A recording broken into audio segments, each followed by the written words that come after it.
हिमफेड के नव नियुक्त सम्माननीय चेयरमैन श्री महेश्वर चौहान जी, हिमाचल प्रदेश विधानसभा में हमारे साथी एवं सहयोगी और पूर्व में सीपीएस रहे श्री आशीष बुटेल जी, हमारे सरकार में चेयरमैन हिमुडा के यहाँ पे विराजमान हैं और जिला परिषद की चेयरपर्सन हमारी यहाँ विराजमान हैं। विवेक जी ने हमारे पार्टी टिकट पे चुनाव लड़ा है और हमारे शिमला जिला कांग्रेस के अध्यक्ष यहाँ पे मंच पे विराजमान हैं। हमारे टोनी जी एनएसयूआई के अध्यक्ष हैं, जुझारू नेता हैं और मंच पर विराजमान तमाम हमारे नेतागण, बबलू जी बैठे हैं, विनीत जी बैठे हैं और नीचे हमारे बोर्ड ऑफ डायरेक्टर्स हिमफेड के बैठे और अन्य डायरेक्टर साहिबान यहाँ पे विराजमान हैं। हमारे कुल्लू जिला कांग्रेस के अध्यक्ष शेषम आजाद जी यहाँ पे बहुत ही कर्मठ कार्यकर्ता हैं पार्टी के। किमी राम जी हमारे संगठन, मजदूरों का संगठन, उसका रिप्रेजेंट करते हैं और इसके अलावा महिला कांग्रेस की अध्यक्षा यहाँ पे हैं। अन्य हमारे सेवा दल के अध्यक्ष साहब और अश्विनी जी, हमारे दिव्या महंता जी यहाँ पे अपने पतिदेव का कार्यक्रम देखने के लिए आई हैं और कल मैं पटना में था, पार्टी के कांग्रेस वर्किंग कमेटी की मीटिंग थी। क्योंकि मुख्यमंत्री जी बाहर थे और पार्टी की अध्यक्षा प्रतिभा सिंह जी के पुत्र की शादी थी, तो मुझे एग्जम्पशन नहीं मिली, चंडीगढ़ भी पहुंचा दे या फिर शिमला पहुंचा दे। लेकिन मैं चेयरमैन साहब से बहुत डरता हूं और किसी भी तरीके से हम यहाँ पे कार्यक्रम में पहुंच गए हैं। इनको शुभकामनाएं देने के लिए, इनको बधाई देने के लिए।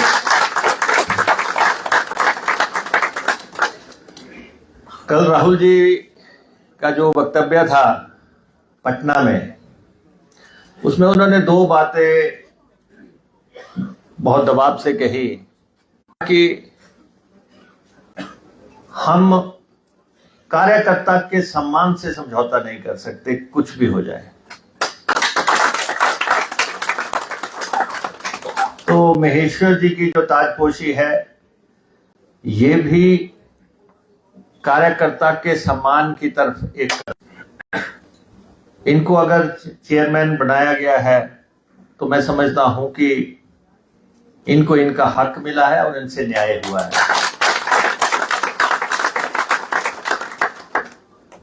और कार्यकर्ता ही हैं जो पार्टी को पावर में लाते हैं, पार्टी की लड़ाई लड़ते हैं, अच्छे में बुरे में। कार्यकर्ता के बगैर कोई पार्टी आगे नहीं बढ़ सकती। तो उस दिशा में ये कदम है। मेरे हिमफेड के डायरेक्टर साहिबान यहाँ पे बैठे हैं, ये भी बहुत काबिल लोग हैं, ये भी डिजर्व करते थे कि ये चेयरमैन बने, इसमें कोई मैं दो राय नहीं है। और इन्होंने एक मांग की थी कि आप हमारे से थोड़े खफा थे, लेकिन मुझे लगता है कि अब आप कलेक्टिवली सब लोग इकट्ठे होकर प्यार से इस ऑर्गेनाइजेशन में जान फूंकने की कोशिश करेंगे, इसको ऑक्सीजन देंगे। और महेश्वर जी से भी मैं यही एक्सपेक्ट करता हूं कि आप सबको साथ लेके, सारे बोर्ड ऑफ डायरेक्टर को साथ लेके आप लोग आगे बढ़ेंगे। और आपने यहाँ कहा कि बहुत कुछ करने को है, बहुत कुछ हुआ है, सेब राज्य है, फलों का काम हिमफेड करती रही है। मुझे लगता है कि बहुत कुछ होगा और बहुत, क्योंकि जहां तक मैं महेश्वर को जानता हूं, ये बहुत बढ़िया प्लानर है और चीजों को किस ढंग से आकार देना है, कैसे किया जा सकता है, वो उमादा इसमें है, जज्बा इसमें है, मौका इसको मिला है। ये है कि ऊपर वाले की भी मेहरबानी होनी चाहिए, हाई कमान की मेहरबानी होनी चाहिए, मुख्यमंत्री की मेहरबानी होनी चाहिए। और मैं आभारी हूं अपने हाई कमान का भी, मुख्यमंत्री जी का भी। और ये चेयरमैन बने, और मैं समझता हूं कि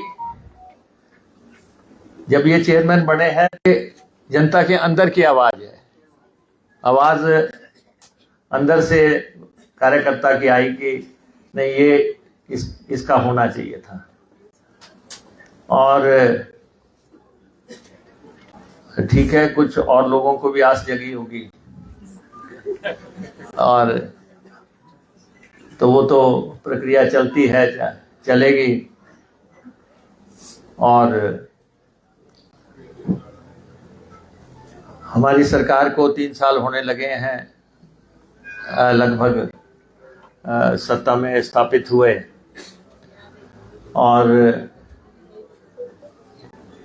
हम सब लोगों को पार्टी के लिए काम करना है, पार्टी के लिए हैं हम। आपको मालूम है कि बीच में ऑपरेशन लोटस करने का प्रयास किया, सरकार को धराशायी करने का प्रयास किया, लेकिन सरकार कायम है। थोड़ी सी दिक्कतें हैं फाइनेंशियल फ्रंट पे, आपको मालूम ही है कि प्रदेश के ऊपर भारी भरकम कर्जा है, और हमारी फिक्स्ड लाइबिलिटीज हैं, तनख्वाह देना, पेंशन देना,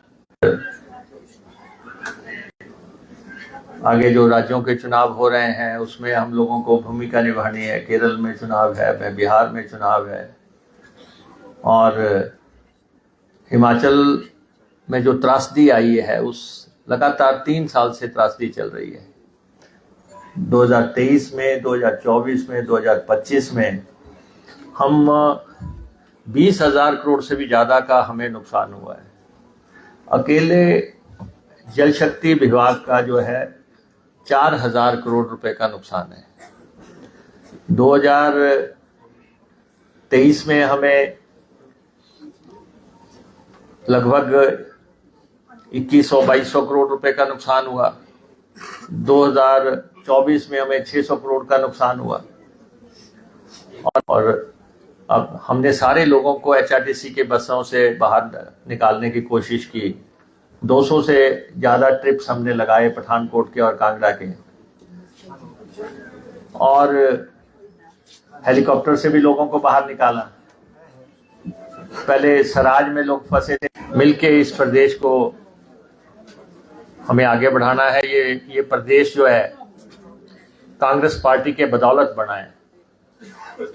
अगर डॉक्टर परमार ना होते तो हिमाचल प्रदेश ना बनता। डॉक्टर वाईएस परमार के जो इंदिरा जी से संबंध थे, उसके चलते उन्होंने एक पहाड़ी प्रदेश की स्थापना की, प्रतिमा की स्थापना जो है रिज मैदान पे हो रही है। मुझे लगता है कि ये उनके लिए एक श्रेष्ठ और अनूठी श्रद्धांजलि जो प्रदेश से दी जा सकती है वो होगी। और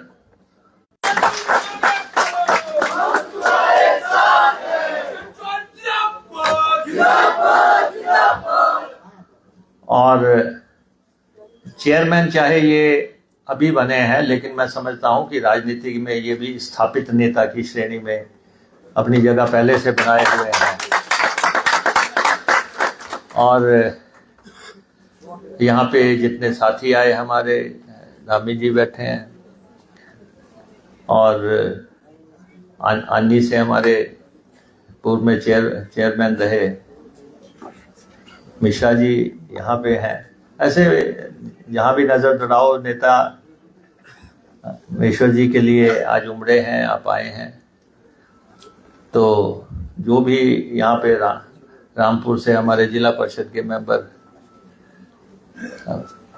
मैं जितनी बार रामपुर जाता हूँ जितना सम्मान ये करते हैं बलूनी की भारी भरकम खर्चा करके ये कार्यक्रम करते हैं।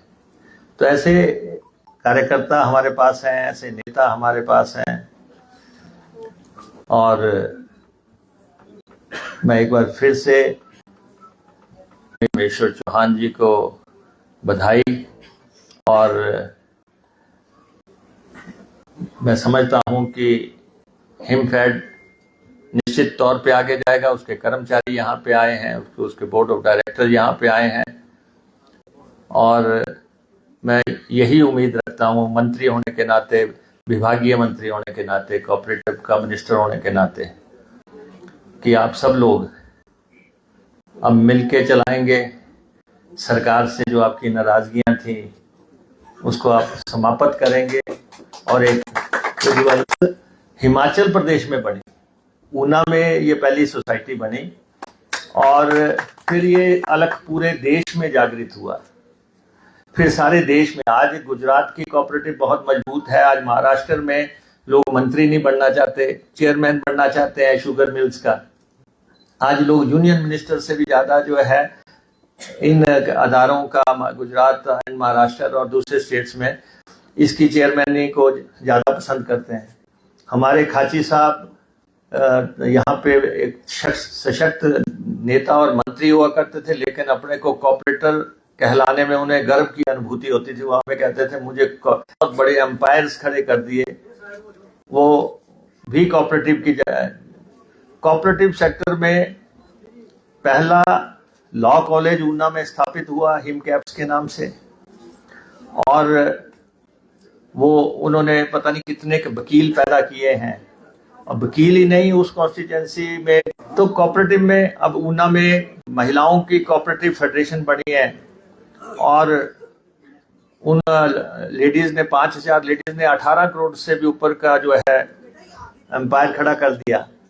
और सबसे बड़ी बात है हमारे ये जोगिंद्रा बैंक है, ये भी एक सोसाइटी है, कोऑपरेटिव की सोसाइटी है, फिर बैंक बना है, और लोगों की पूंजी इनके पास जमा है और लोगों का विश्वास इनके पास जमा है।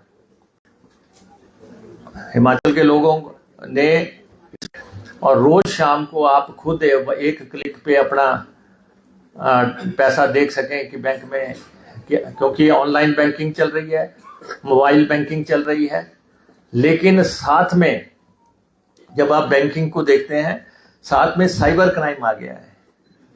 तो आपका पैसा सुरक्षित चाहता हूं। इस सभागार में जितने भी लोग हैं, देश ने तरक्की की है, आपके सबके हाथ में मोबाइल है। हाँ, कोई वीडियो बना रहा है, कोई अपनी फोटो डाल रहा है, कोई फोन पे बात कर रहा है, कोई मैसेजेस डाल रहा है। ये आपको लगता है कि आपके लिए एक बहुत बड़ी सुविधा खड़ी, मोबाइल आपके ऊपर एक बहुत बड़ा चेक है, एक बहुत बड़ी सर्वेलेंस है। हर आदमी का पहले होता था कि सरमाएदार कौन है, उसको बहुत अमीर माना जाता था। फिर था कि जो इंडस्ट्रियलिस्ट है, जिनके पास पैसा है, उसको बहुत इंपॉर्टेंट माना जाता था। आपका टेस्ट उनको पता है, उनको पता है कि चंद्र प्रभा नेगी जी मोबाइल पे एक करेंगे, उसके बाद वही चीज इनके फोन में बार बार आएगी। तो मोबाइल को पता है कि इनका टेस्ट क्या है, आपका टेस्ट क्या है, उसका टेस्ट क्या है, कौन क्या देखता है। हर चीज पे चेक है, हर चीज पता है। तो इसलिए जहाँ पे ये एक सुविधा है के साथ आए आप सभी लोगों का हम तहे दिल से आभार एवं धन्यवाद करते हैं। आपसे हमारा अनुरोध है कि इस हॉल के पीछे टेरेस के ऊपर और नीचे 2 हॉलों के अंदर जलपान का आयोजन किया गया है। कृपया सभी भाई बहन, सभी बुजुर्ग, सभी लोग जो है जलपान ग्रहण करें। आप लोगों का पुनः एक बार धन्यवाद।